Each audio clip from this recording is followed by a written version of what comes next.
school, and I saw this quote by Walt Whitman. It was painted on the wall there. It said, "Be curious, not judgmental."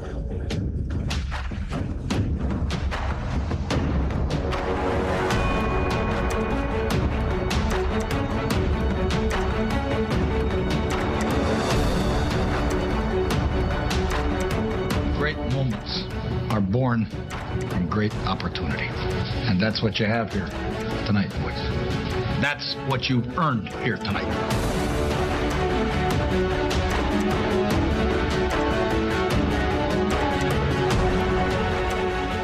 Beyond the Bench with Brad Payne and Matt Briggins right here on 102.7 The Game. Tonight, we skate with them. Tonight, we stay with them. And we shut them down because we can. Tonight, we are the greatest hockey team in the world.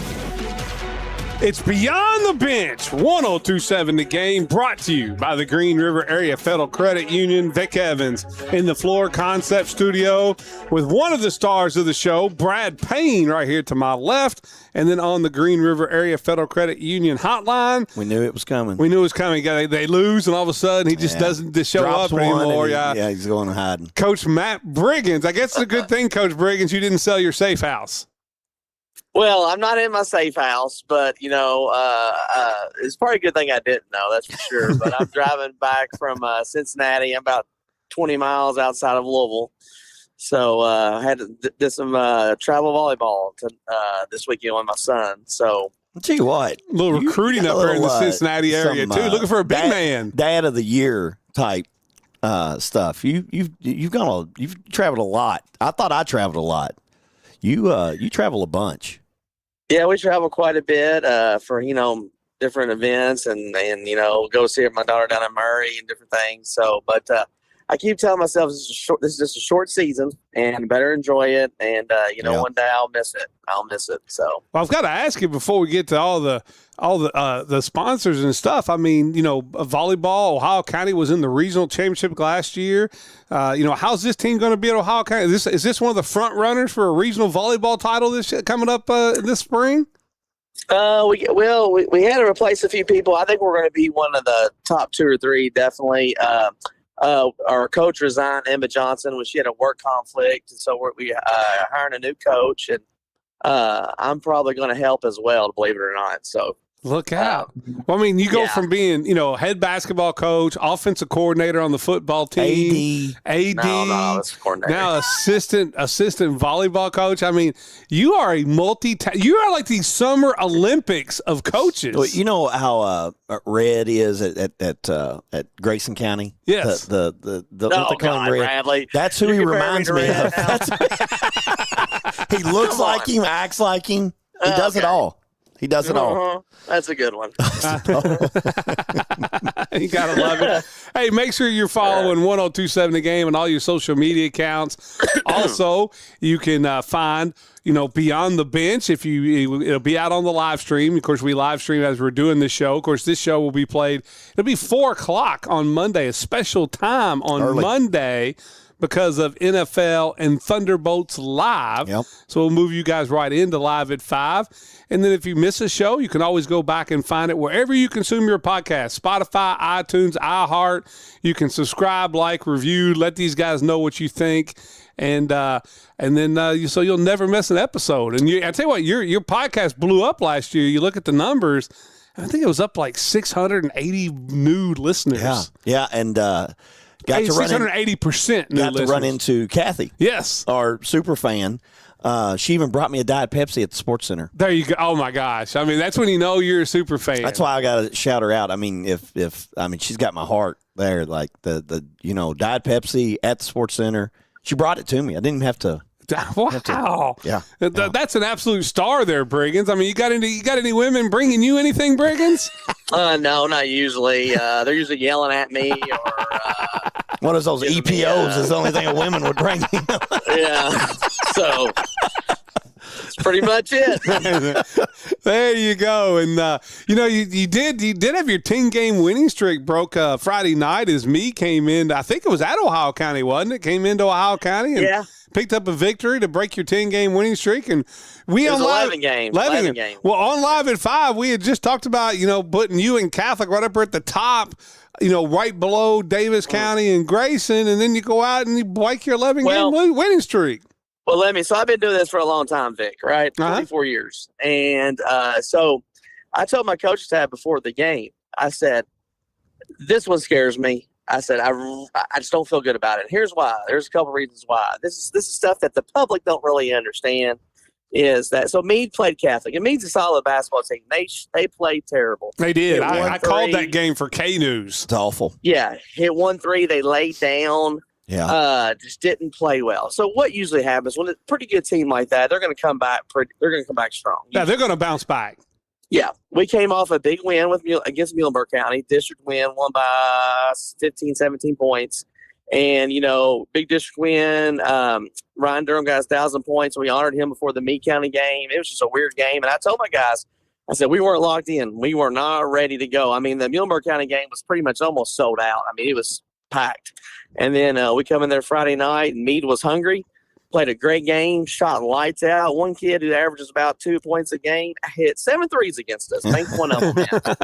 So, and then Meade saw that. Foul trouble. Meade saw that against Catholic as Dylan Hagan, who averages about 4 to 5 points for the last 3 years, goes for 23. Yeah. Yeah, and that happens. You come off a bad game, you're not shooting well, you shoot really good the next game. You come off a big win and you have a letdown. And that's what we did. And not to take any away from Meade County and their win. I mean, they definitely played a good game and deserved the win. And then Manny Suarez got in foul trouble. He played about 9 minutes. Did y'all not shoot well? I hadn't seen it yet. I haven't seen the film. Did y'all not shoot well? We hit 10 or 11 threes. They just hit 12 and 13. They hit 2 more threes than us. And like I said, we got in some foul trouble, and it was a weird game. So one of my players airmailed Ryan Durham on the wing and nailed one of our fans in the face. Oh, wow. Knocks him out. Wow. Kid you not. Knocks him out of one of his shoes. So we had to stop the game. I mean, bless his heart. And I went over there, and we had to call an ambulance to check him out. He knocked him out cold. We had a And kid then, lose a shoe against Apollo. Yes. One of the kids from Apollo lost a shoe. And then we had a fan get thrown out, and I heard what he said, and he shouldn't have gotten thrown out, but that's beside the point. And then it was just a weird game, and we just didn't play real great, and Meade played well. I mean, Meade played really good, and you thought they'd won the national championship after the game. Well, what you're telling me, here's the thing, man. What he's saying is you win 11 games in a row, Ohio County, you drop one, the whole place goes berserk. I mean people get knocked out, people getting thrown out. Yeah. I mean, no wonder you have to have a safe house. That's what I'm telling you. It doesn't matter how many you win in a row at Ohio County. It's never good enough. There. I was really I'm heading back to my safe house. The standard is the standard, by God. I was expecting you guys to be on like an 18-game winning streak when Davis County rolled into town. I'm glad they're not. That would have been nice. It would have definitely. We'll probably have a good crowd anyway. But if we had a nice 18-game winning streak when they came in, it would have been a pretty big crowd, And well, you're in the catbird seat of the district, so you got to like that. What? You're in the catbird seat of the district, so you got to like that where you stand, because that's really all that matters right now in the regular season. I mean, I know you want to play well, but you're where you need to be in the district, and that's really the most important thing right now. Yeah, we got a tough game against McLean Friday. I just hate losing. Yeah. But, here's the thing. It's one of those games, how it is, Bradley and Vic, y'all both coach. You going into the game and you just know. You got that feeling in your gut. You do. You know when your guys aren't focused and mentally locked in. And you definitely 100% know. Friday night, I was over at Davis County. They were honoring Michael Acton with his 1,000th point. Had the big crosstown showdown with Apollo and Davis County. And they had no answer for John Moss as he goes for 31. Acton goes for 20. I thought, Brad, that calling the game after watching you guys play against Breck, I've also watched you guys play multiple games this year. I don't think y'all played particularly well. Nah. Didn't shoot it well at all. No. I think you settled a lot for some jump shots, but still was never really challenged. I mean, they never got it really lower than 8 at one time. Yeah. And all in all, when it got time to somebody to step forward, it was John Moss stepping forward with 31. They had no answer for him. He was very efficient again. That, we played against the junk defense, and we've seen a lot of different. And going into the year, we knew we were going to see a plethora of different defenses. Box and ones, triangles and twos, different things. And it's great because last year we saw some things, and Jonathan would really, really get frustrated. Like he needs the ball in his hand, and he feels like, if he doesn't have it in his hand, that he can't create and he can't score for us, or at least that's how he felt last year. This year, he is so patient, and there was a 4-minute stretch there to where they were chasing him and De'Aaron and letting our other guys shoot. And look, I'm not sure that's not probably for them, for Apollo, the best strategy. You got to try something, right? And wasn't shooting well, and so it kind of worked into their hands a little bit. But Jonathan stayed really patient during the timeout. He was like, guys, look, keep doing it. I'll find you in transition. Get your feet set.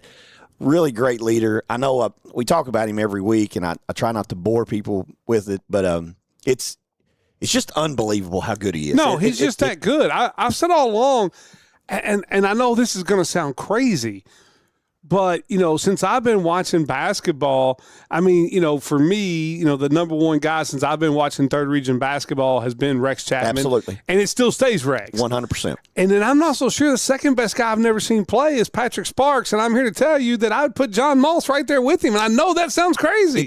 It does. And Patrick, I remember every, bit Briggins Dixie just scored on him again. Oh, yeah. Briggins got PTSD from it. Well, I know Natalie remembers everything you scored, too, as well. So. Yeah.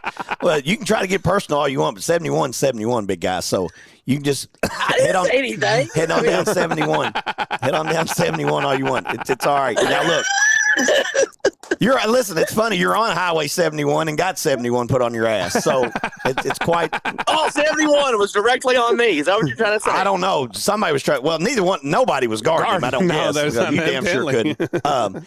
But he is. I don't know that, Patrick was the greatest scorer I'd ever seen since Rex, and still is. And we're just not that team where Jonathan shoots that many times. And not saying that Patrick shot, he wasn't a volume shooter, but he was too. I mean, he just made a high volume. He just made a high volume as he shot too. He was really efficient too. But Patrick also made players around him better. But Jonathan's control of the game, every game, it's just something I've never been around in 27 years. And I will say, calling the game, it was chippy at times. It was. I think, they tried to get, there were some flops, and they tried to get into his head. Yeah. And this was a young kid, just played through it and go on to the next one. And, and then when, and what I like about it is when they kind of, I don't want to say they started. I mean, this is a crosstown heated rivalry. Right. It's going to be that way. Absolutely. But, there was a couple of minutes after one of the biggest flops I've seen since the French soccer team, and got a foul on Moss. and they got up and they clapped in his face and said some things.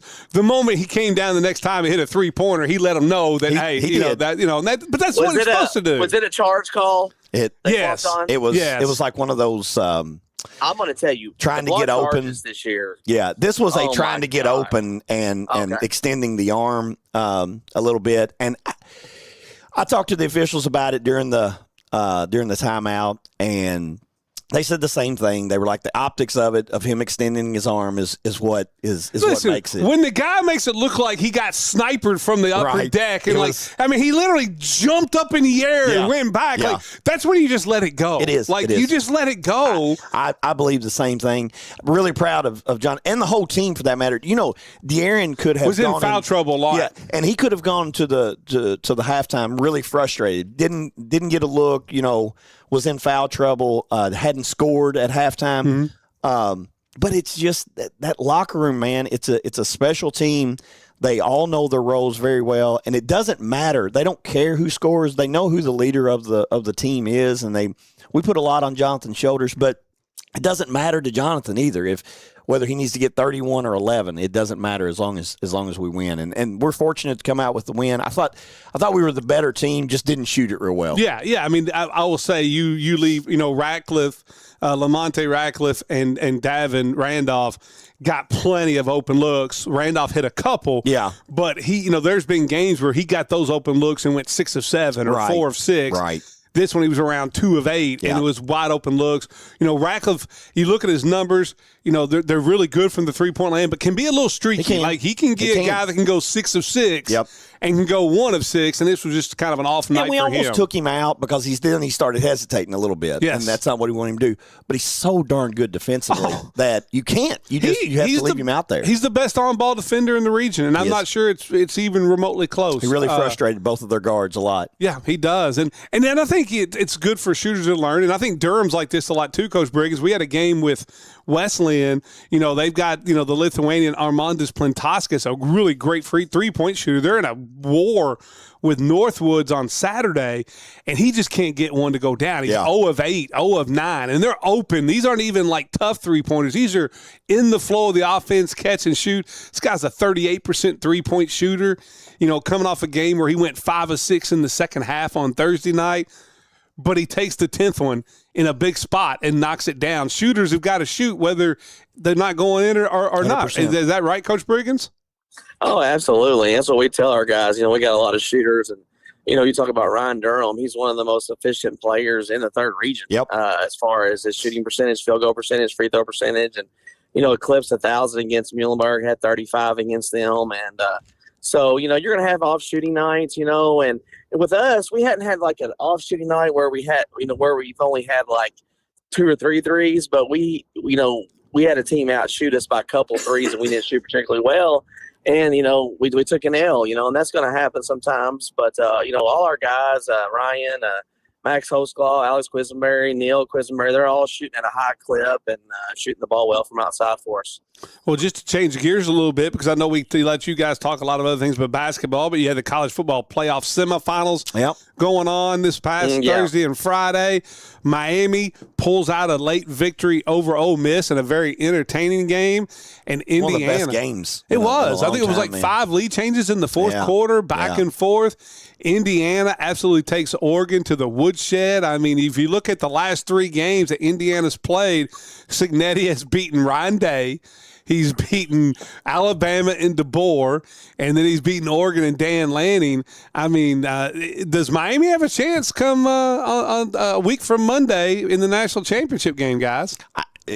Go ahead and take it, Coach Briggs, because I want you to make sure everybody understands just how good the ACC was all year. The ACC was way better than what people thought, and I'm so sick of hearing. I mean, the SEC's the most overrated conference in football. It's ridiculous. Well, I mean, is this the third straight year they haven't been in? Yes, okay. No, but I'm thinking here's the thing, if you look at I agree with you. If you're going to take their bowl record the last 2 years and their playoff record the last 2 years, their benefit of the doubt by the College Football Playoff Committee needs to end immediately.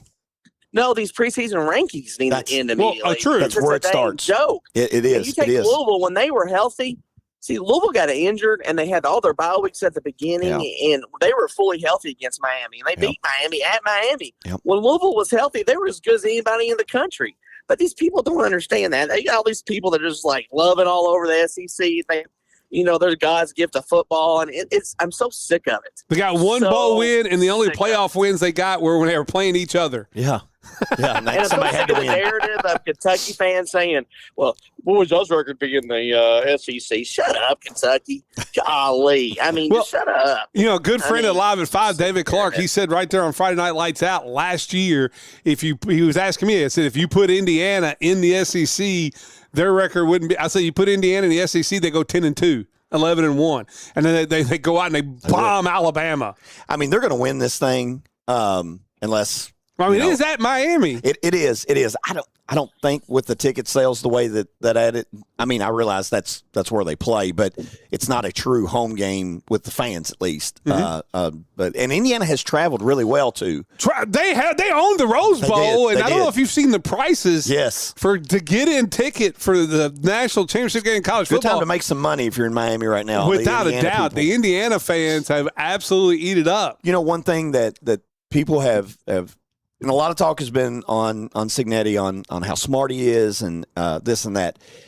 Serial killer. He definitely eats cottage cheese a bunch. You can tell he's a serial killer, and if him and Garth Brooks, probably hang out together. I'm sure they do.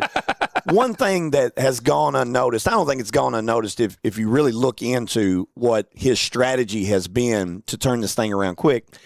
The NIL, don't get it wrong that they're a poverty program. No, they got Mark Cuban. And I just found out through just a little research, he's one of the first coaches that went out and wanted to meet with Cuban. And Cuban was like, I've been waiting for years for somebody to come up and ask. That's all they needed to do. Here's all you have to understand, too. And now this is a stat that'll blow your mind.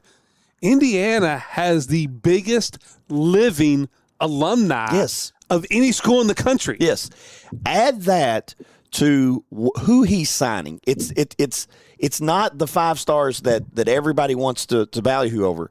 His average age of his team is 23.8 years old. Yes. The average age of the Carolina Panthers is 25.1. Yes. He's got NFL, I'm not saying bodies. Talent. He has big adult grown-ass men bodies out there that know how to play football and know how to handle themselves in a professional way, because that's what we are playing now. It's is a professional sport in 2 different leagues. The NCAA is a professional sport now, and so is the NFL. These guys have to be professionals, and they are.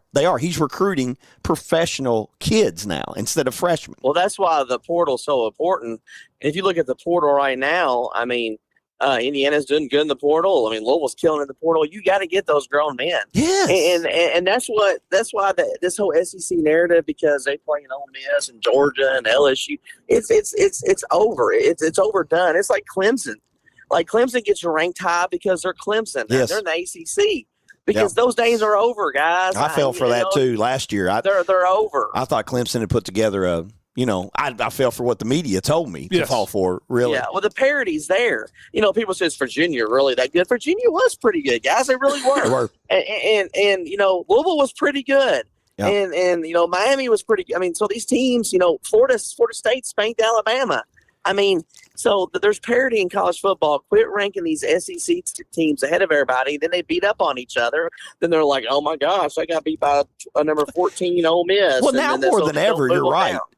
And I've been on the preseason rankings for years. Yes. Like, stop it until we see. But now more than ever. Nobody knows. You get these guys in a transfer portal, and you talk about a guy that was a wide receiver at Holy Cross. No, you don't truly know how he's going to fit into this team. He may explode, or he just may be a dud. Or Mincy at Kentucky. I think he's going to be really good, but it's a very small sample size at Notre Dame. Yeah, let's just wait and see. The same could be said about Louisville and this Ohio State quarterback. You hear 1,000 things about what he is and what he isn't. Well, let's just figure it out. Right. But don't rank him until we figure it out.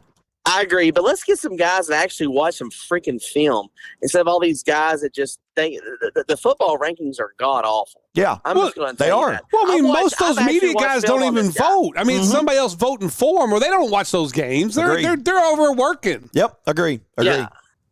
I mean, it's just, and I watch film on the quarterback. I think he's pretty solid. And here's another thing too. It's not talked about. Like for Louisville, the biggest portal pickups were them getting Isaac Brown, AJ Green, and Antonio Watts, 3 players already on their team. Yeah, getting them back. You're right. That's what people don't talk about. I can't stand that you have to recruit your own players again. But that's the world we live in. Yeah, it is. It's just the world we live in. I'll tell you what. Go ahead, Briggins. That you got to recruit. Well, I would say Bradley Chanel is an elite recruiter that you do have to recruit your own players every year. Well, he says it's a destination school. His own players they're already destined to be there. They're so happy that they're there now that it's just unbelievable. Well, their parking lot has got brand new cars in it left and right. So I don't know how that happened. Well, I know this. The big shout out to the girls. We talk about how the Davis County girls have dominated the 3rd region. Even their cheerleading team goes up and wins the state title. And breaking news, dance team just won the state championship. hour ago. An hour. I mean, it is absolutely. I've never seen anything like this. It has place. Absolutely been. Wish I put a little more effort in education. I knew he was going to say something about test scores. I knew it. When we come back, we'll get the Canty Dairy Queen list. It's a pretty good list this week. It is. Something interesting. Get some smiles, maybe. I want to see what you guys have to say on this. I got some good ones. There you go. I got a lot to say. Yeah, I bet you do. It's Beyond the Bench, 1027 The Game, brought to you by the Green River Area Federal Credit Union.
It's Beyond the Bench, 1027 A Game, brought to you by the Green River Area Federal Credit Union. Vic Evans, Brad Payne, we got Matt Briggins on the hotline. And before we get to our interesting Canty Dairy Queen list today, tell us about your great partners at Hawkins Abney. Hawkins Abney, PLLC, is a full-service architectural firm founded in 2022, providing design services for academic, business, healthcare, hospitality, industrial, and mercantile projects across the state.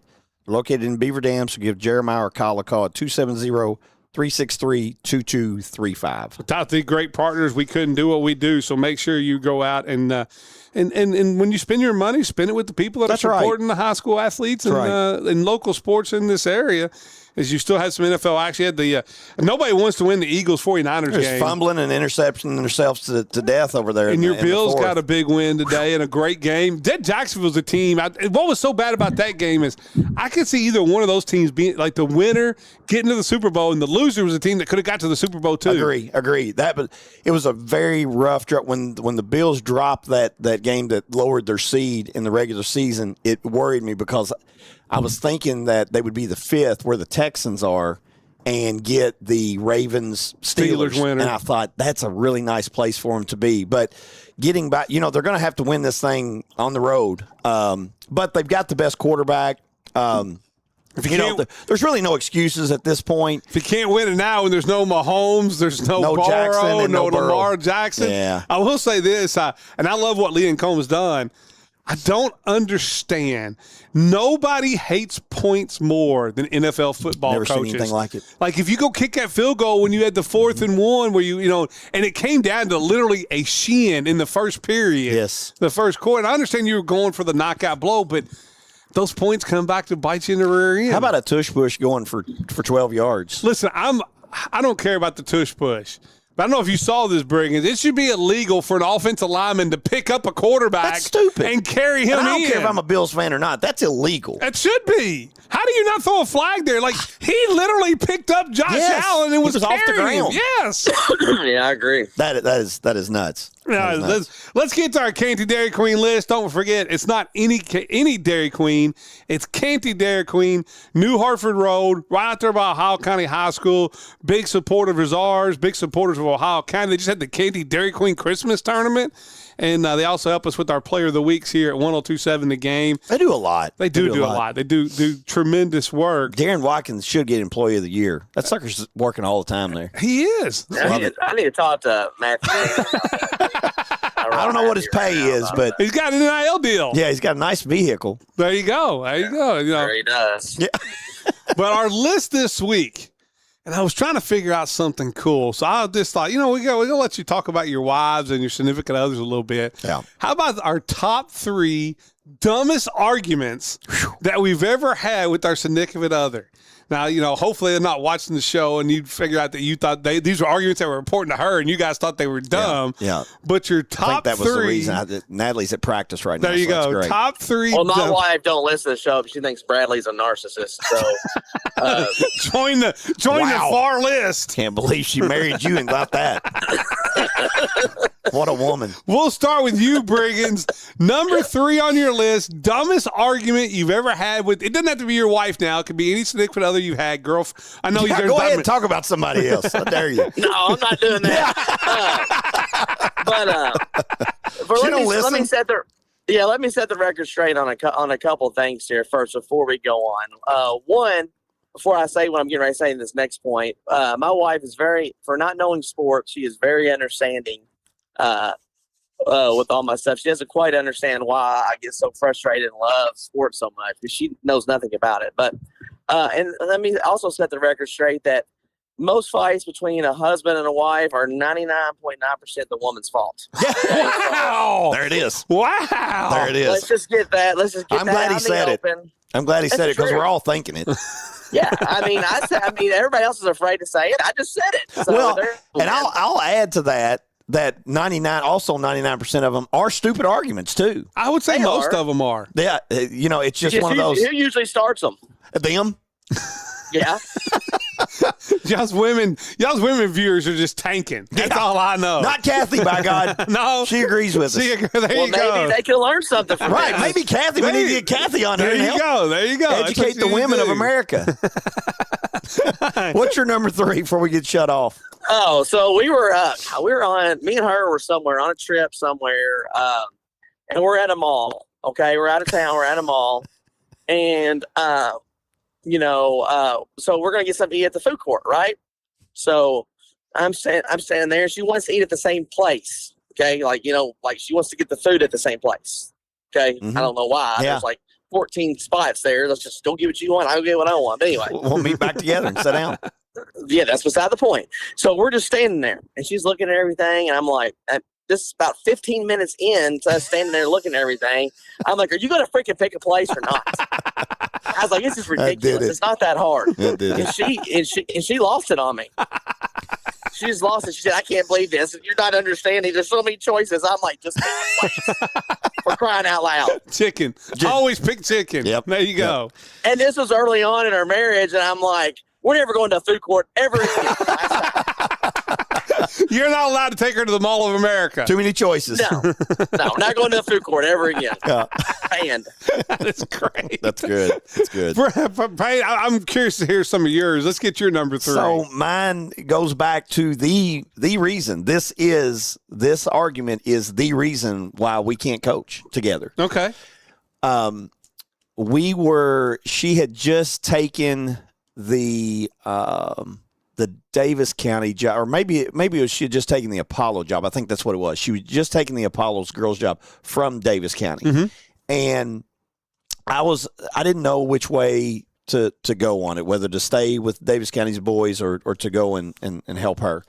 And so I set the bench with her, and we were at OHS, their on-campus gym. I mean, well, the old gym. That I'm talking about, not that the other one's not on campus. But playing a summer game, and it was against McLean County. I remember it all. And first quarter, I suggested something. I don't even know if I'm pretty sure she heard it, but I don't think she did. So then, what did you suggest for her to recruit some better players? No. Well, that would have helped her, especially that day. But second quarter, I think McLean went on like a 6-7-0 run. I suggested something else. She was like, "That's not going to work." And I said, "Well, whatever the hell you're doing is not working either." She immediately, from halftime on, didn't even make eye contact with me, did not speak to me that night. And I was like, that's it. I will never. And I didn't care either. I was like, if you're not going to listen to me. I'm staying at Davis County. Yeah, it settled a lot of things there. A, I'll never coach with you. And B, you should have listened to me. And I don't know if we won the game or not. I can't remember because I didn't care at that point. As a coach, as I've been a head coach and assistant coach, I think it's really important. The dynamic between a head and assistant coach, it is a great dynamic in that as a head coach, I want my assistants to be bouncing ideas off of me left and right. Absolutely. Hundreds of them. But then they also have to be secure enough in themselves and not get butthurt when you don't take that idea. Sure. And then, so that's when it's, because there are some, and it may be on that day I didn't like it. And I told the story on this show, about my dad wanting me to try this kid at third base. And I'm like, there's no way the kid can't walk and chew gum. Yeah. And he stayed on me for 3 weeks. Yeah. And I was like, all right, we'll take a look at it now. I can't find a third baseman. I guess it's the last resort. Right. It turned out to be Brooks Robinson. Yeah. I mean, there you go. But I think it's important on both sides is you have to be able to do it both ways. Absolutely. Yeah. Mine and Neil's, and I'm sure I can speak for Briggs and Barker, being a head coach and now being an assistant really helps on that because there is times where there's times where you need to shut up too as an assistant and let the head coach work through it because he's got 1,000 things running through his mind as is. Right. And then there's times where even if you think you're 100% correct, you've got to just move on to, just like a player, to the next play. If he doesn't like what you're saying, it's not his job to take it. And a head coach don't need his head assistant to be a yes man. No. He absolutely does not. And I certainly wasn't a yes man to or yes woman or whatever the hell it was to Natalie. But we don't ever have to worry about it. So it won't ever happen. Can I tell you something?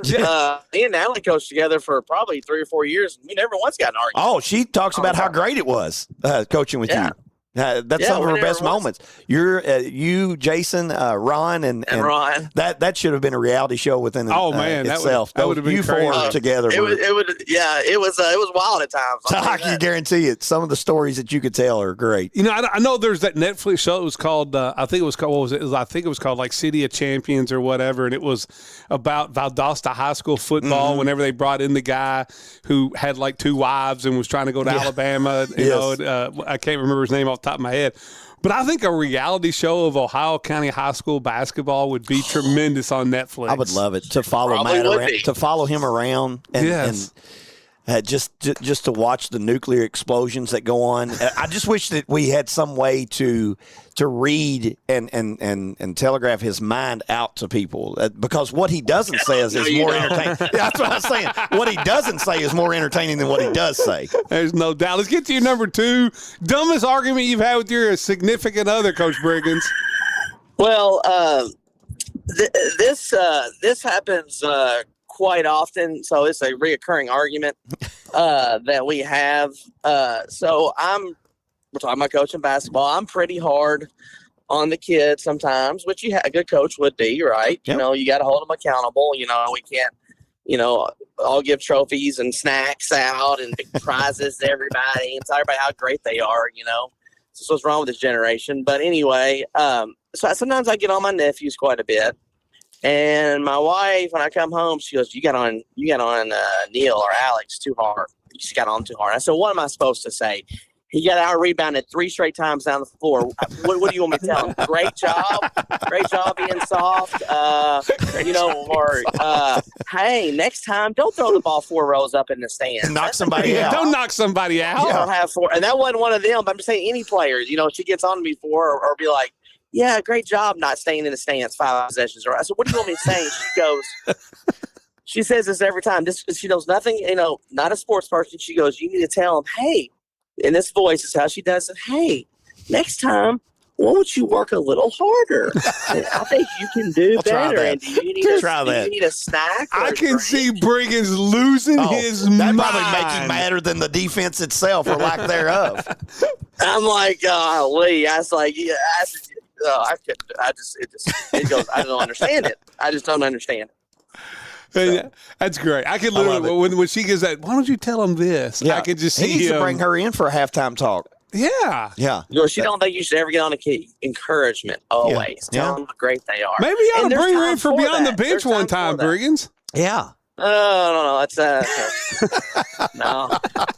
That may start another fight. That may be in the top 3. There you go. Yeah. Let's get to your number 2, Coach. So Payne. mine too is a recurring fight, and I think literally as I was leaving to come here to record, I talked to Natalie and told her what we were about to do here, and this is the first one that she said, and we started laughing about it because this is the only recurring fight that we get into.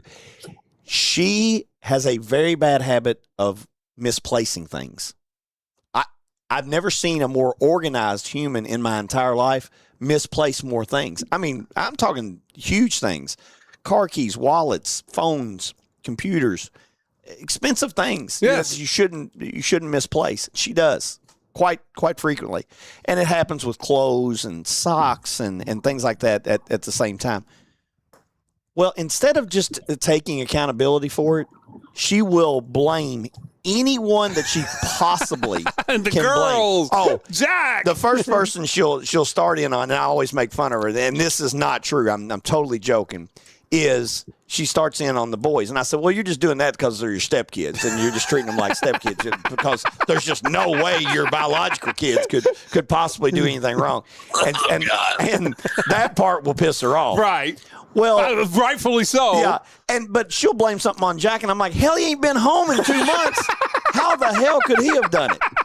And then she'll go to somebody else. She's like, well, what's Caden doing? Where's he been? What's he, And I go, why don't you just take a look for it and then tell me where it was? Because I'll assure you that there is zero chance anyone has touched it. Yeah, Jack's not wearing, Jack or Caden aren't wearing your socks yeah, or your shirt. I promise you they're not. And the same with the phone. She'll be like, now, or a charger. God forbid she loses a charger.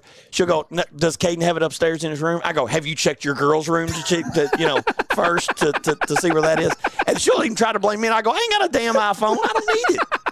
So these are, and they end up being short-lived fights, but they're fights nonetheless. They are arguments. They are true arguments that last about 15 minutes, and then she finds it, and then it becomes funny, and never apologizes. And I make sure, and I'm like, hey, where was that? And she'll, I don't know. I ended up finding it, and I was like, of course you did. It was exactly where you put it. Of all the memes that I've seen out on social media that come out to be maybe the most truthful, is the ones where they have like, the guy holds up the words for the lady pronounces like onomatopoeia. Yeah. And then it says I'm sorry. They're like, Yeah. they, like, I mean, they just can't do it. No, they just can't. There's just no way. And but yeah, I mean, that's just the way it works around there. Is that they're always right and they're never wrong. That's right. Right. Once we understand that, then we got it made. I get it. Let's get to your number one, Coach Briggins. Dumbest argument with your significant other that you've had. Well, this is another reoccurring one. Be a trend here. So my wife gets mad at me quite often because she thinks that, one, I don't listen. I don't care about her feelings. She uses the word personal curiosity. Do you have any personal curiosity about what's going on in my day? And during basketball season, I really don't. She married a coach, and I can tell you how that works. It just, we get so one-track mind down the thing of wondering about what was going on with this and that we miss obvious things. Well, I'm gonna go as far as saying she wants to go home. The other 3 months too, that you're in the off season, you're planning camps and you're at camps and stuff. You don't care either. So that's probably 9 or 10 months. We're sitting, at home and we're winding down and. She goes, "You're just in another world," and I'm like, "Yeah." I'm like, "What do you want me to do?" I said, "What do you want me to do? What do you want me to do? You want me to put the dishes up? I'll put the dishes up." She goes, just hold on. Care about what's going on in my day and what's going on in your day. Listen to his tone during all this. I know. We had a terrible practice. Kids get on my nerves at school. We got a game tomorrow. I don't know why they're all so damn smart. I don't know. I mean, kids get on my nerves. I mean, you've been around them. I'm only around them 2 hours a day now. I'm out of teaching. I'm around them all day, and we got great kids in Ohio County. But it's and I do, and she is. I will tell you that she is right on this.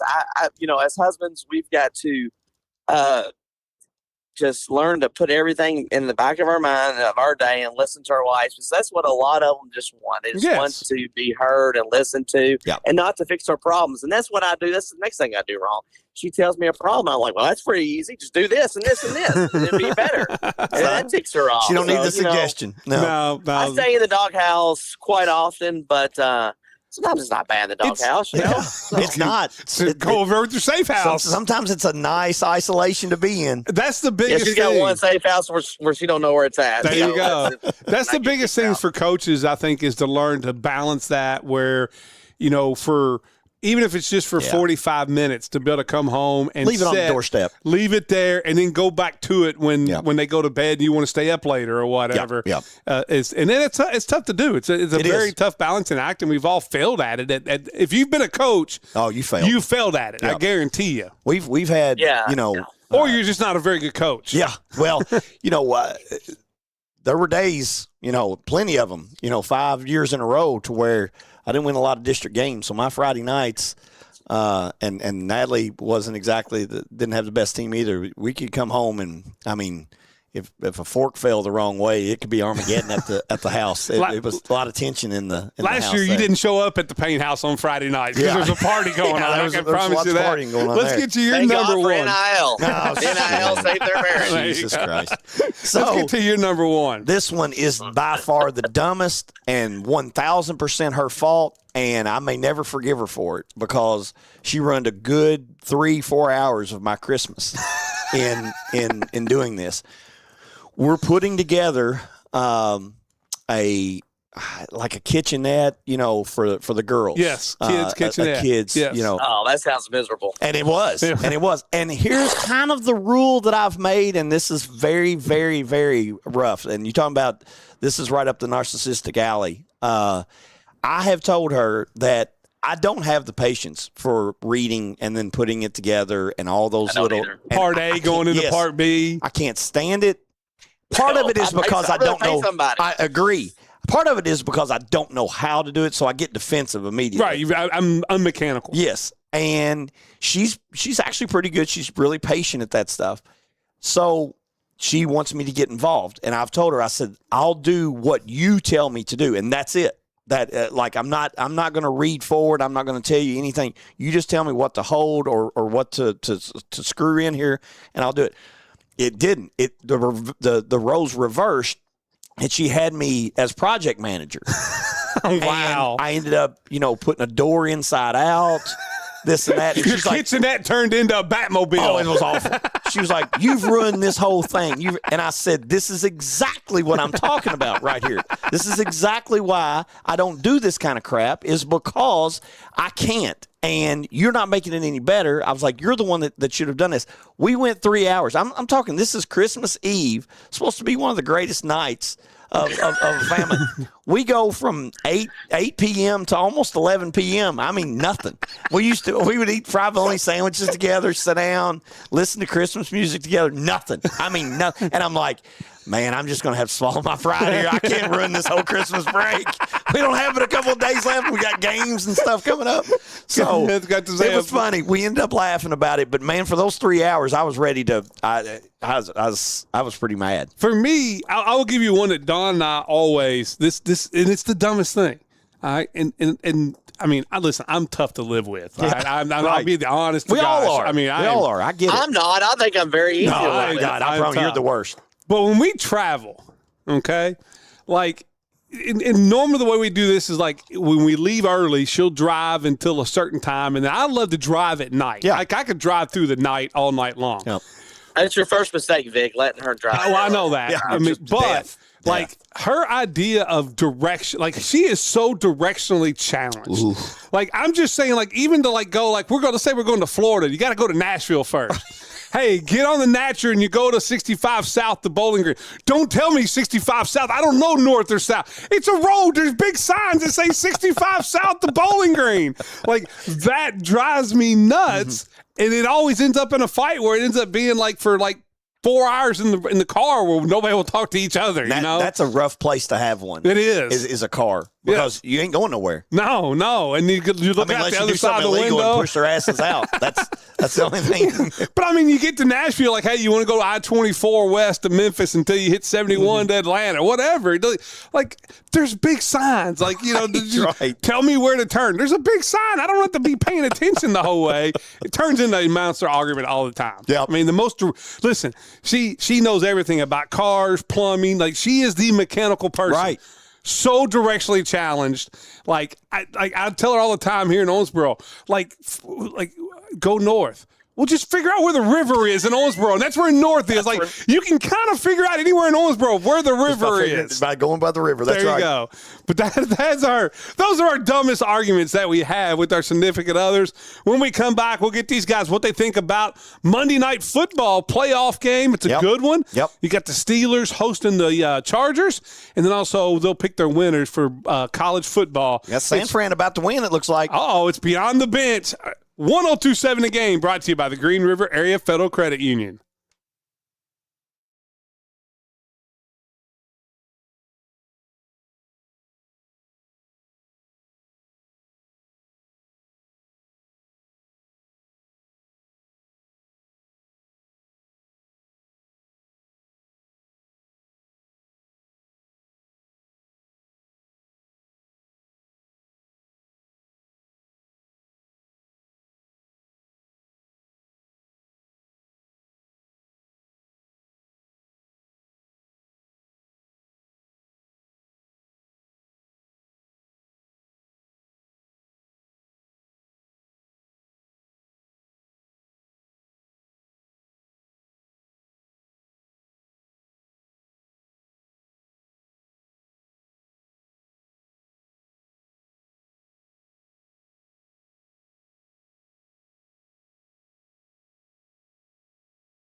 It's Beyond the Bench, brought to you by the Green River Area Federal Credit Union. 1027 The Game. Vic Evans, Brad Payne, Matt Briggins. Next Monday, these guys will be back at their normal time, 6 o'clock. It's an early Monday edition here because of some things going on here at 1027 The Game. But the Niners take down the Eagles. So we got Niners at Seattle. Now, you know the Rams are loving that. They get to go to the Bears. They get to go to Chicago instead of going to Seattle. That plays right into the Rams' hands. I think so too. I mean, now for tonight after Thunderbolts Live, you got the Chargers taking on the Steelers at Pittsburgh. Does Pittsburgh have no? Chargers taking on New England and Steelers and Texans. Steelers and Texans on Monday. I'm sorry. Texans, yeah. Chargers and New England are tonight. Yes. Sunday night. Yes. Steelers and Texans at the Steelers. Do the Texans have any shot to pull an upset? I don't know if it'd really be an upset, but to beat the Steelers at Pittsburgh, Coach Briggins?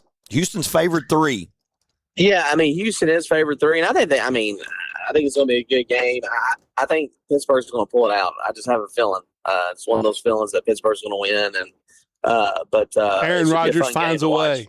Yeah. Yeah, I mean, it's just tough to win at Pittsburgh, especially in the playoffs, and a cold, windy Monday night. I'm assuming that's what the weather's going to be, and we'll see. You like the Texans in this one? I do. I think the Texans were trending in the right direction. Their defense is phenomenal. Their defensive line and the pressure that they can put. I think they'll have Rodgers on the ground quite a bit. It's just a matter of their offense, whether they can score enough. They just haven't been able to put teams away because they can't move the ball. They can't move the chains at all. But I'm really interested in, and we will know by the time this comes on the Chargers Patriots, because as a Bills fan, not looking forward to going to either place, but the Bills will either be at Denver or if the Chargers were to upset the Patriots, they would be at the Patriots. I don't know which one. Like I said, they're going to have to win all of them on the road anyway, so I don't think Denver bothers them, though. I was going to say, I think Denver's the team you'd want to go face.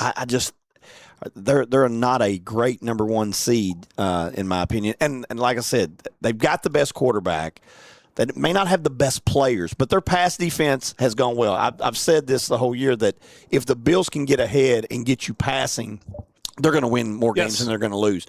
It's when they get behind, they fall behind. The run defense is so bad that you can really pound them on the ground there. So, but anyway, it's going to. There's no dominance in this in either AFC or NFC. I think it's wide open. I mean, you could get like a.